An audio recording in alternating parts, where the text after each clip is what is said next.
हमारे साथ अब एलटीआई माइंडट्री के सीएफओ विनीत देसाई जुड़ गए हैं। विनीत साहब, स्वागत है आपका हमारी इस खास पेशकश में। बहुत कमज़ोर नतीजे और उम्मीद थी उससे भी कहीं ज़्यादा कमज़ोर, लेकिन अब ये बताएं कि Q4 में रिकवरी साइंस अगर हम समझना चाहें तो आपकी एंड से क्या उभरते हुए दिखाई दे रहे हैं?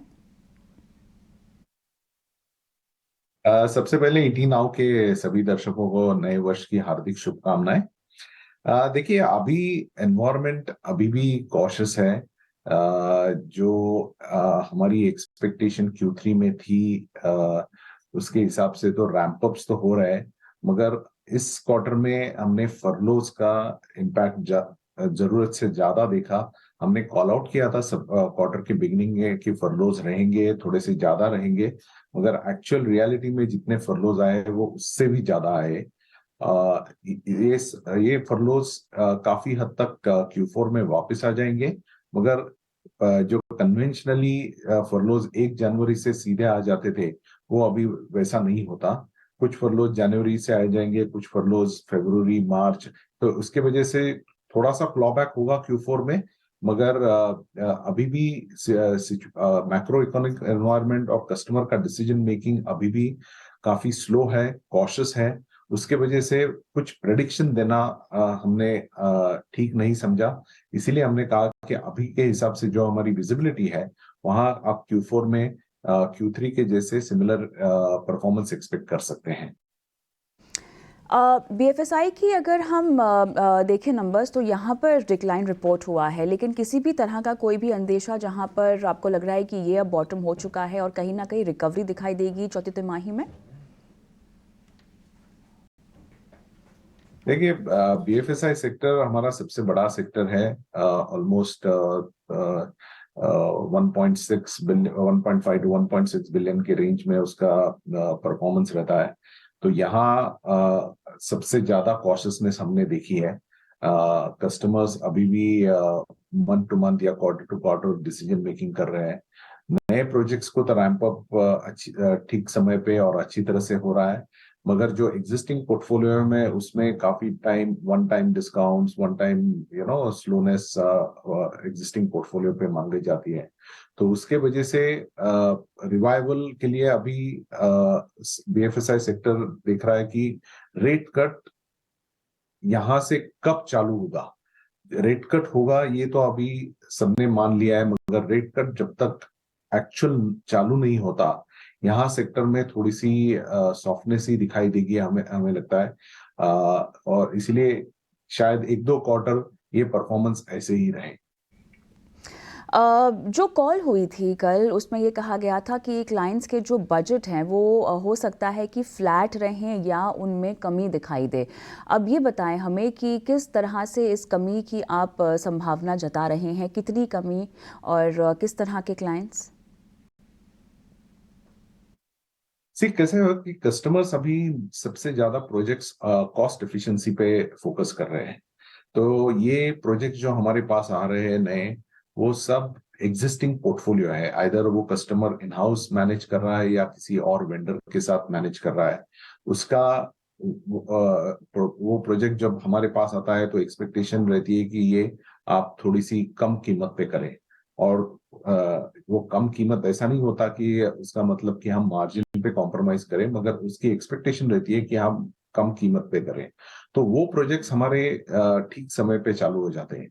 मगर जो डिस्क्रिशनरी स्पेंड है, वहां उनकी एक्सपेक्टेशन थोड़ी सी ज्यादा है, और स्ट्रक्चरल रेट रिडक्शन नहीं मांग रहे हैं, मगर वन टाइम डिस्काउंट ये क्वार्टर में हमें थोड़ा सा और चाहिए। या फरलोस की जो एक्सपेक्टेशन थी कि चलो आप 15 दिन या 20 दिन आप हमें बिलिंग मत कीजिए, या कस्टमर बोलते हैं कि आप हमें उतने लोगों का इनवॉइस मत दीजिए। तो ये सब वन वन ऑफ जैसे इफेक्ट्स आते हैं। यहाँ कस्टमर जब तक स्ट्रक्चरली डिस्क्रिशनरी स्पेंड पे खर्चा करना चालू नहीं करेगा, तब तक एक स्ट्रॉन्ग कमिटेड विजिबिलिटी नहीं आएगी। बिल्कुल, यहाँ पर देखना होगा कि किस तरह से उनका रुख बदलता है। लेकिन मार्जिन्स की बात करें हैं तो यहाँ पर भी स्लिपेजेस दिखाई दे रहे हैं। क्या फैक्टर्स आपको लगता है कि इसके पीछे वजह रही है? ट्रैजेक्टरी, एबिटा मार्जिन भी जो टारगेट 17 से 18% तक का था, ये कब तक हिट होता हुआ आप देख रहे हैं? देखिए, हमारा long term structural margin improvement programme अभी भी चल रहा है, उसमें कोई दिक्कत नहीं है। ये क्वार्टर में हमें फरलोज, वर्किंग डेज कम थे। अभी देखिए, फरलोज का इम्पैक्ट क्या रहता है, कस्टमर बोलता है कि आप 15 दिन या 20 दिन हमको इनवॉइसिंग मत करो या ये लोगों को छुट्टी दे दो, राइट। उसके हिसाब से हमारी इंडस्ट्री पीपल इंडस्ट्री है, हमारे employees most of them full time employment में है। इसका अगर कस्टमर पैसा नहीं दे रहा है या कस्टमर डिस्काउंट मांग रहा है, इसका इफेक्ट हम लोगों को हेडकाउंट रिडक्शन पे नहीं होता। तो वो कॉस्ट वैसे की वैसे ही रहती है, मगर उसका इम्पैक्ट, ये डिस्काउंट या फरलोस का इम्पैक्ट सीधा मार्जिन पे आ जाता है। तो वो ही आपको Q3 में दिखाई दिया। ये काफी हद तक आपको Q4 में क्लॉबैक भी होते हुए दिखेगा। मगर हमारी ये क्लॉबैक अगर जनवरी 1 से सीधा नहीं रहेगा, स्टैगर्ड फेज में आएगा। इसीलिए हमने कहा कि वो 17 to 18% जो हमारी उम्मीद थी एग्जिट रेट की, वो कुछ क्वार्टर्स के लिए डिफर करनी पड़ेगी। हमारा यूटिलाइजेशन अगर आप देखोगे तो सबसे पीक पे है, 87% पे हमारा यूटिलाइजेशन है। अगर ग्रोथ को मैनेज करना है, उसके लिए तैयार रहना है, तो हमें थोड़ा सा बेंच भी बिल्डअप करना पड़ेगा। तो ये सब फैक्टर्स लेते हुए हमने कहा कि थोड़े क्वार्टर्स के लिए आप मार्जिन को थोड़ी सी ढील दे सकते हैं। 17 to 18% का